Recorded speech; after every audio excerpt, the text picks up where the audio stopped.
একদিকে গ্রীষ্মের দাবদাহ, অন্যদিকে রক্তের সংকট। মেদিনীপুর সহ ঘাটাল, খড়গপুরের ব্লাড ব্যাংকগুলিতে রক্তের আকাল লেগে রয়েছে। সেই সঙ্গে বাড়ছে মুমূর্ষ রোগের সংখ্যা। এই পরিস্থিতিতে বিভিন্ন ক্লাব, সংঘ, সংগঠনের পাশাপাশি এবার এগিয়ে এলো স্বাস্থ্য আধিকারিকেরা। এদিন জেলা স্বাস্থ্য ভবনে এক রক্তদান শিবিরের মধ্য দিয়ে নিজেরাই রক্তদান করলেন এই স্বাস্থ্য অধিকর্তারা। এই রক্তদান শিবিরে বেডে শুয়ে নিজেই রক্ত দিলেন জেলার অতিরিক্ত জেলা শাসক কেম্পা হোনাইয়া, সেই সঙ্গে জেলা স্বাস্থ্য অধিকর্তা সৌম্যশঙ্কর সরঙ্গী। এরই সঙ্গে এই রক্তদান শিবিরে নিজেদের রক্তদান করলেন বিভিন্ন ব্লকের স্বাস্থ্য অধিকর্তারা। দিনের শেষে টার্গেট রয়েছে 100 রক্তদাতা, যা নিয়েও যথেষ্ট উৎসাহ উদ্দীপনা ছিল জেলা স্বাস্থ্য দপ্তরে। যদিও শিবির করা নিয়ে সকলকে এগিয়ে আসার আহ্বান জানালেন জেলা স্বাস্থ্য আধিকারিক।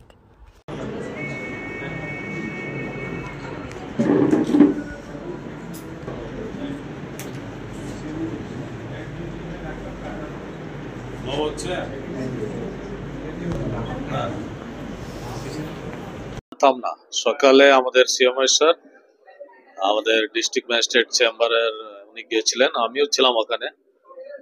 স্যার এমনি বললেন, স্যার আমরা আজকে একটা ব্লাড ডোনেশন ক্যাম্প করছি আমাদের অফিসে, আপনি জাস্ট একটা প্রেজেন্ট থাকার জন্য উনি রিকোয়েস্ট করেছিলেন। আমিও বললাম ঠিক আছে, আমিও দিয়ে দেবো। ও আপনার প্র্যাকটিস আছে স্যার? আমি প্র্যাকটিস আছে, আমি অলরেডি এক বছরে একবার দুবার আমি ব্লাড ডোনেশন করছি। গড়বেতা, ঘাটাল, মিদনাপুরে দুবার, রেড ক্রসে এরকম আমি ব্লাড ডোনেশন করছি। ঠিক আছে, আজকে আমাদের যেহেতু আমাদের সিএম হচ্ছে গভর্নমেন্ট, ঠিক আছে, তো সবাইকে একটু মোটিভেট করার জন্য, স্ফূর্তি ইন্সপায়ার করার জন্য আমিও ব্লাড ডোনেশন করলাম।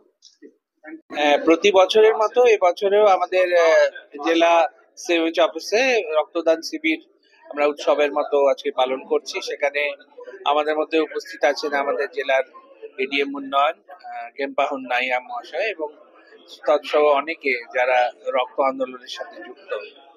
আসলে আপনারা জানেন যে আমাদের সারা জেলাতে রক্তের যে চাহিদা থাকে গ্রীষ্মকালীন সময়, সেটা একটা সংকটের মুখে পড়ে। কারণ এই সময় প্রত্যেক দিনে প্রায় 175 বোতল রক্তের প্রয়োজন হয়, যার মধ্যে আমরা গত বছরে 158 বোতল প্রত্যেক দিন এরকম হিসেবে আমরা সংগ্রহ করতে পেরেছিলাম। তো সেই যে অভাব সেটা পূর্ণ করার জন্য আমরা বিভিন্ন অর্গানাইজেশনকে বলেছি এগিয়ে আসতে। তা সেই অর্গানাইজেশন মধ্যে যেমন রক্ত আন্দোলনের সাথে যুক্ত বিভিন্ন ব্লাড ডোনেশন ফোরাম আছে, সেরকম আমাদের পুলিশ থেকে প্রত্যেকটা লোকাল পুলিশ স্টেশনে করা হচ্ছে, আমাদের বিডিও অফিস থেকে করা হচ্ছে, বিএমএইচ অফিস থেকে করা হচ্ছে, অন্যান্য লাইন ডিপার্টমেন্টের অফিসে করা হচ্ছে। আজকে আমরা সিএমএইচ অফিসে এই রক্তদান শিবিরে প্রায় 60 থেকে 100 জন রক্ত দেবেন রক্তদাতা। আমাদেরই তারা স্টাফ বা তারা শোভানুধ্যায়ী তারা এসছেন, যেমন এডিএম সাহেব এসছেন আমাদের অনুপ্রাণিত করতে, এইরকম দেবেন। এবং আমরা মনে করছি যে এরকম ভাবে যদি সবাই এগিয়ে আসেন তাহলে গ্রীষ্মকালীন যে রক্ত সংকট সেটা আমরা মোকাবিলা করতে পারবো। এই মুহূর্তে সংকট নেই, কিন্তু গরম যে হারে পড়ছে সেক্ষেত্রে ক্যাম্প করার পথে অনেক প্রতিবন্ধকতা হয়। সেক্ষেত্রে ক্যাম্প যদি কমে যায় তাহলে আমাদের রক্তের সংকট দেখা দেয়। তাই জন্য আমাদের এবারে শিডিউল করে ক্যালেন্ডার করে ফেলা হয়েছে। আমরা প্রত্যেকটা ব্লাড ব্যাংকের আলাদা আলাদা করে 1 মাস করে ক্যালেন্ডার করে দিচ্ছি।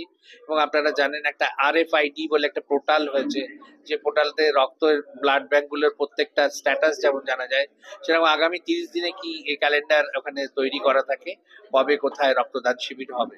এরকম ভাবে আমরা একটা সিস্টেমেটিক ওয়েতে এটাকে